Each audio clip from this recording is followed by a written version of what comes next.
സ്നേഹമുള്ളവരെ, ലോകത്തിൽ ഒത്തിരി രാഷ്ട്രീയപരമായിട്ടുള്ള കാഴ്ചപ്പാടുകളുണ്ട്. അതുപോലെ തന്നെ പലതരത്തിലുള്ള തിരഞ്ഞെടുപ്പ് സംവിധാനങ്ങളുമുണ്ട്. അത് ഏതിനുമായിക്കൊള്ളട്ടെ, പല മനുഷ്യരും അധികാരത്തിലേക്ക് വരുന്നത് മറ്റുള്ളവർക്ക് മുകളിലായിരിക്കുവാനായിട്ട്, മറ്റുള്ളവരെ ഭരിക്കുവാനായിട്ട് ഉള്ള ആഗ്രഹത്തോടു കൂടിയാണ്. അതിനു വേണ്ടിയിട്ട് അവർ ഏതൊരു സിസ്റ്റത്തെയും ദുരുപയോഗിക്കും. അത് ഇന്നത്തെ കാലത്ത് പ്രത്യേകിച്ച് ഇൻ്റർനെറ്റിൻ്റെയും ഈ ആർട്ടിഫിഷ്യൽ ഇൻ്റലിജൻസിൻ്റെയും ഒക്കെ സഹായത്തോടു കൂടി, മാധ്യമങ്ങളുടെ സഹായത്തോടു കൂടി അങ്ങനെ ചെയ്യുവാനായിട്ട് സാധ്യതകൾ ഒത്തിരിയുണ്ട്. അതാണ് നമ്മൾ കാണുന്ന ഇന്നത്തെ ലോകം. സഭയിലും ഈ അധികാരത്തിൻ്റെ രീതികളുണ്ടെങ്കിലും അത് ലോകത്തിലെ ഈ സിസ്റ്റത്തോട് നമുക്ക് താരതമ്യം ചെയ്യുവാനായിട്ട് സാധിക്കില്ല. മാർപ്പാപ്പയുടെ തിരഞ്ഞെടുപ്പായാലും ഒരു ബിഷപ്പിനെ പ്രഖ്യാപിക്കുന്ന രീതിയായാലും അവിടെയൊക്കെ സഭയുടേതായിട്ടുള്ള ചില രീതികളുണ്ട്. അതുകൊണ്ട് തന്നെ നമ്മൾ വളരെ ആകാംക്ഷയോടെ ചിലപ്പോഴൊക്കെ കാത്തിരിക്കും, ആരായിരിക്കും തുടർന്ന് വരുന്നത്. പലരും ചോദിക്കും, നിനക്ക് എന്തെങ്കിലും അറിവുണ്ടോ ആരായിരിക്കുമെന്ന്, എന്തെങ്കിലുമൊക്കെ പേര് അറിയാമോ? ഇങ്ങനെയുള്ള ചോദ്യങ്ങൾ നമ്മൾ കേൾക്കുന്നതാണ്. സഭയിലെ അധികാരമെന്നുള്ളത് ഒരു വ്യക്തിയെ അടിസ്ഥാനപ്പെടുത്തി ഉള്ളതല്ല.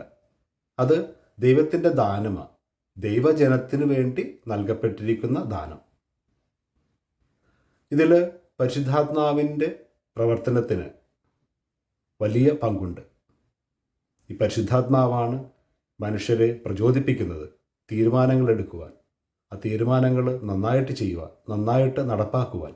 അതുകൊണ്ട് തന്നെ ആ ഒരു പ്രത്യാശയിലൂടെ മാത്രമേ നമുക്ക് ഈ അധികാരത്തെ മനസ്സിലാക്കുവാനായിട്ട് സാധിക്കുകയുള്ളൂ. പത്രോസ് തന്നോടൊപ്പമായിരുന്നവരോട് സംസാരിക്കുന്നതാണ് നമ്മൾ ഒന്നാമത്തെ വായനയിൽ കേൾക്കുന്നത്. യുദാസ് യേശുവിനെ ഒറ്റിക്കൊടുത്ത ശേഷം ആ ഒരു ഒഴിവിലേക്ക് ഒരാളെ ആവശ്യമായിരുന്നു.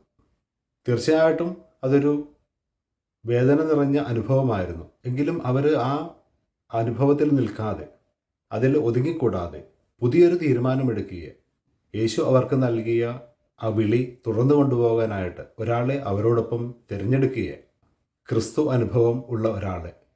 അതിനു മുമ്പ് അവർ പ്രാർത്ഥിക്കുന്നതായിട്ടാണ് നമ്മൾ കാണുന്നത്, പരിശുദ്ധാത്മാവിൻ്റെ നിറവിന് വേണ്ടിയിട്ട്. ശരിയായ ഒരാളെ, ശരിയായ ക്രിസ്തു അനുഭവമുള്ള ഒരാളെ തിരഞ്ഞെടുക്കുവാനായിട്ട്. സുവിശേഷത്തിൽ ഇതുപോലെ തന്നെ ഒന്നാണ് നമ്മൾ കാണുന്നത്. യേശു തൻ്റെ ശിഷ്യന്മാർക്ക് വേണ്ടി പ്രാർത്ഥിക്കുന്നത്, സത്യത്തിനു വേണ്ടി, അവരുടെ തുടർന്നുള്ള പ്രവർത്തനങ്ങളിൽ ശക്തി ലഭിക്കുന്നതിന് വേണ്ടി ഒക്കെ യേശു പ്രാർത്ഥിക്കുക.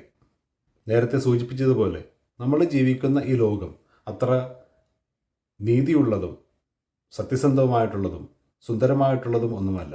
അതുകൊണ്ട് തന്നെ പ്രാർത്ഥിക്കുവാനായിട്ട് നമുക്ക് ഒത്തിരി കാരണങ്ങളുമുണ്ട്. കാരണം പല നേതാക്കന്മാരും എടുക്കുന്ന തീരുമാനങ്ങൾ നമ്മുടെ ജീവിതത്തെയൊക്കെ ബാധിക്കുന്നതാണ്.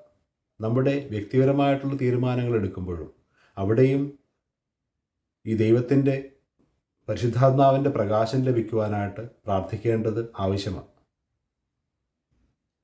പലരും പറയും, എന്തിനാണ് പ്രാർത്ഥിക്കുന്നത്? പ്രാർത്ഥിക്കേണ്ടതിൻ്റെ കാര്യമൊന്നുമില്ല. പ്രാർത്ഥന ഉണ്ടെങ്കിൽ പിന്നെ സയൻസിന് വലിയ പ്രാധാന്യമൊന്നുമില്ലല്ലോ. ഇങ്ങനെയുള്ളവരോട് എനിക്ക് പറയുവാനുള്ളത്, അവർ സത്യത്തിൽ പ്രാർത്ഥന എന്താണെന്ന് ഉള്ളതിൻ്റെ അർത്ഥം മനസ്സിലാക്കിയിട്ടില്ല എന്നുള്ളതാണ്. അവർ ചിന്തിക്കുന്നത് പ്രാർത്ഥന എല്ലാത്തിനും ഒരു ഓൾട്ടർനേറ്റീവാണ് എന്നുള്ളതാണ്. പ്രാർത്ഥന കൊണ്ട് എല്ലാം സാധിക്കുമെന്നുള്ളതാണ്. അങ്ങനെയല്ല. പ്രാർത്ഥന എന്നുള്ളത് നമ്മുടെ ജീവിതത്തിൻ്റെ അവസ്ഥയെ സൂചിപ്പിക്കുന്ന ഒന്നാണ്. നമുക്ക് സഹായം ആവശ്യം വരുമ്പോൾ, പല കാര്യങ്ങളും നമുക്ക് ഒറ്റയ്ക്ക് ചെയ്യുവാനായിട്ട് സാധിക്കാതെ വരുമ്പോൾ, അവിടെയൊക്കെ നമുക്ക് സഹായം വേണമെന്നുള്ള ഒരു അഭ്യർത്ഥന. പ്രാർത്ഥനയിൽ ദൈവം നൽകുന്ന ശക്തിയെയാണ് ഞാൻ ആശ്രയിക്കുന്നത്, കാര്യങ്ങളെ മാറ്റുവാനായിട്ട്. ഇനി അഥവാ സാധിച്ചില്ലെങ്കിൽ അവയൊക്കെ അംഗീകരിക്കുവാനായിട്ട്, പുതിയ ശക്തിയോടുകൂടി, പുതിയൊരു പ്രതീക്ഷയോടുകൂടി മുന്നോട്ട് പോകുവാനായിട്ട്.